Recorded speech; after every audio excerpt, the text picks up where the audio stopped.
Rabbi Alush, Pastor Stewart, Mom, Senator McSally, Governor Brewer, Mayor Uribe, elected leaders, distinguished guests, and fellow Arizonans. I stand here today with a heart full of gratitude, humility, and a strong awareness of the responsibilities Arizonans have once again entrusted in me.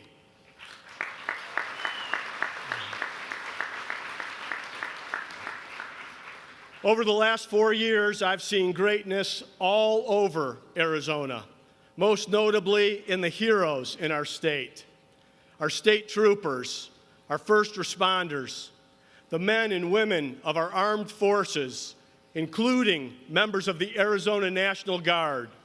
Thank you all for your service and sacrifice.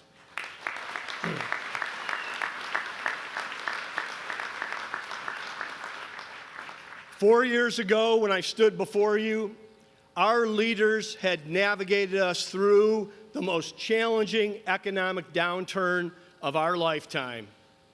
Yet Arizona was still recovering from the devastating effects of the Great Recession. Job growth lagged. Our schools were mired in divisive lawsuits, and some still held on to the worn-out notion that government knows best, even when it meant standing in the way of a citizen's right to earn an honest living. Today, I'm proud to say those days are behind us. Arizona is open for business. Government has gotten out of the way. The people are benefiting, and it's going to stay that way.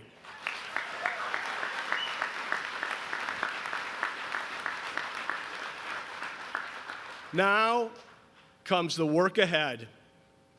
Arizona has been a jobs magnet, but it's time we become a jobs juggernaut, where if you want to work, you can. Because here, we won't stand in the way of jobs. We welcome them with open arms, and we're just getting started.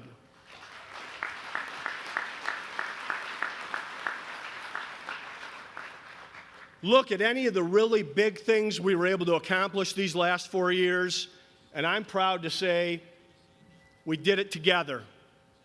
The American Civics Act, new measures to fight the opioid epidemic, eliminating the rape kit backlog, and investing $2.7 billion new dollars and growing into public K-12 education.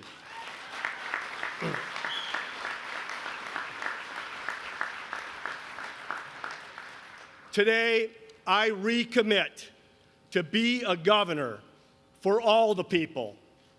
Civility and collaboration will carry us forward. This isn't Washington, D.C.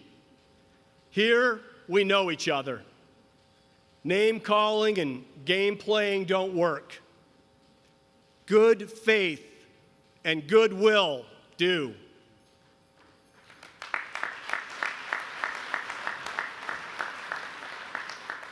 Truth is, it's tough to be disagreeable when you run into each other at church, kids' games, or the grocery store. That doesn't mean we don't have passionate and hard-fought debates at this Capitol. We have, and we will, but we can do so respectfully. That's how we've operated these last 4 years, and I have no plans to change my approach.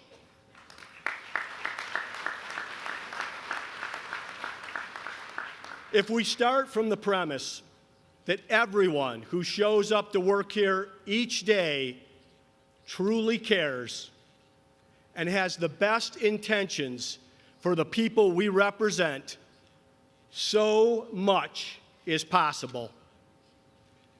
Those tough times ahead that the newspaper spoke about in 2014, today we've cleared many of the obstacles in our way, but that doesn't mean we get to slow down. Quite the opposite. With the real momentum going, it's time we press forward on some of the biggest challenges facing us, because none of us came here to do little things. We came here to do the things that matter, big things, and we can do them together.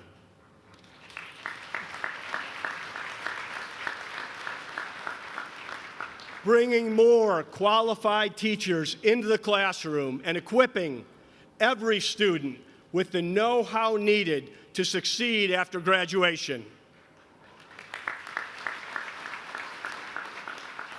Holding the line on the inevitable creep of bigger, bloated government, instead making government smarter and more responsive to our citizens.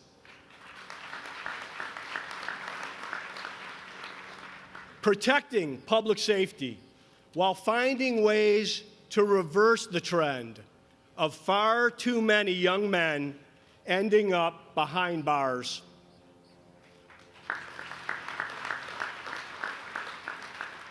Enforcing our laws, hammering down on drug trafficking and human smuggling.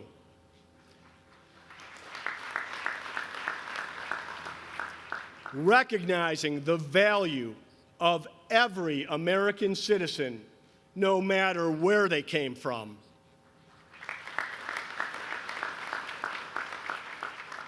And securing our water future.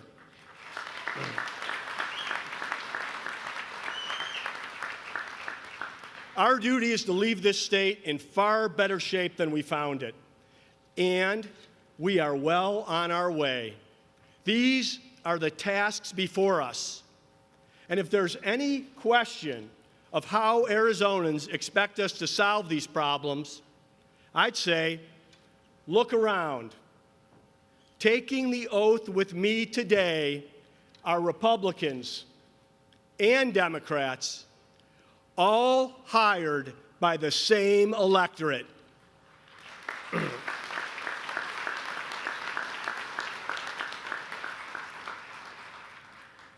When conversations stall, as they sometimes do during difficult discussions, we let history be our guide and the hand that lifts us back up. Nearly 4 decades ago, in 1980, Arizona's accelerated water consumption forced a sobering ultimatum from the federal government. Reform or suffer severe water cutbacks. The can could not be kicked any further. But Arizona's history is not one of missed opportunities or efforts that came up short. Rather, we find that in the darkest times, Arizona's pioneering spirit shines the brightest. Democrats and Republicans rose above party labels. They brought skeptical and reluctant stakeholders to the table, and they acted. And they did it with good faith and honest intentions. For the people in this crowd and many across our state, I don't have to spell out the parallel circumstances in which we find ourselves today. It's simple. Arizona and our neighboring states draw more water from the Colorado River than Mother Nature puts back. And with a critical shortfall imminent, we cannot kick the can any further.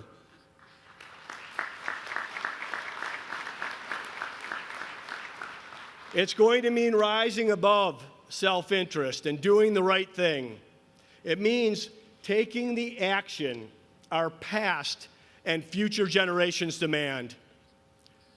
When we set out to achieve the truly worthwhile goals, we find the relationships that we've forged really come into play. How we talk about each other, the rhetoric we use. Nowhere is that more evident than with our #1 trading partner, ×4, Mexico.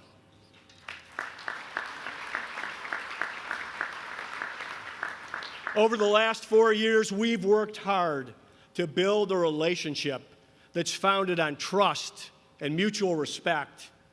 And today, I'm proud to say we're more than just neighbors with Sonora. We're partners, and that partnership is leading to more growth and prosperity for both our states.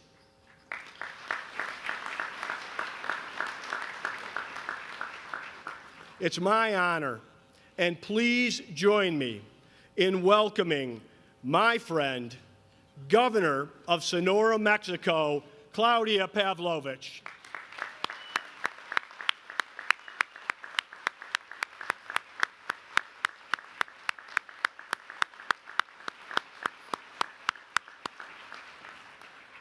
The growth is evident all around us.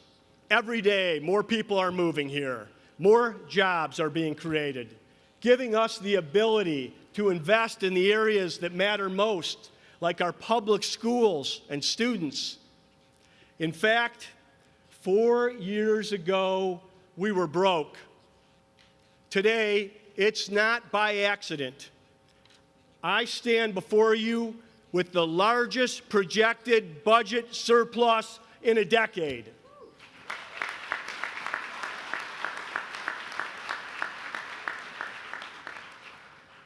But we're not going on a spending spree. We're going to live within our means. We're going to fulfill teacher pay raises, and we're going to be better prepared for the next downturn so it doesn't become a calamity.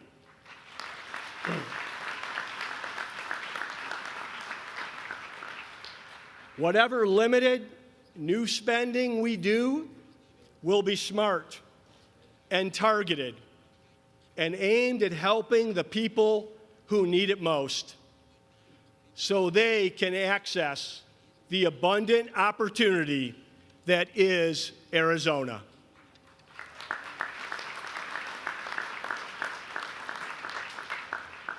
And to secure that opportunity, we will be rejecting the calls to raise taxes.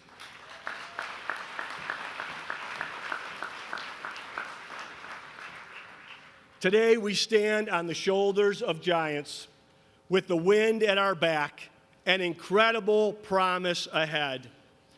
Let's not set our sights too low or be tempted to push today's problems onto tomorrow's leaders. One of the greatest Arizonans had a saying. It was country first. He lived it each and every day, in every word he spoke and in every action he took, from the U.S. Navy to the United States Senate. John McCain gave us the model for how public servants should carry out their duties with honesty, integrity, compassion, and above all, a commitment to serving a cause greater than oneself.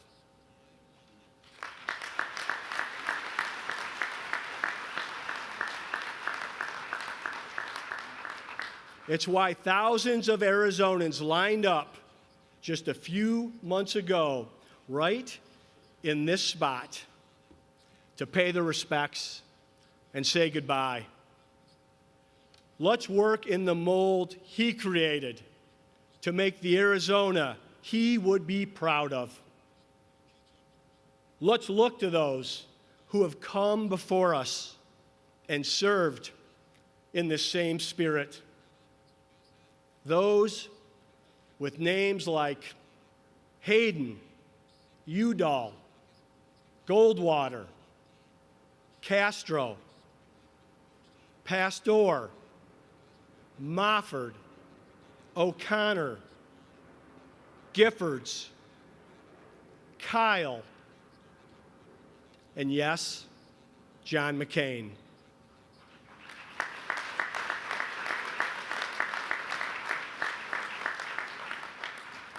To all of those who have been entrusted with the confidence to serve our great state, let's make our time count. Let's create opportunity for all Arizonans. Let's make our state safer, more prosperous, and more secure. Let's be bold in doing the things that matter. Let's do that work, the hard work, and make our state proud. Thank you, and God bless.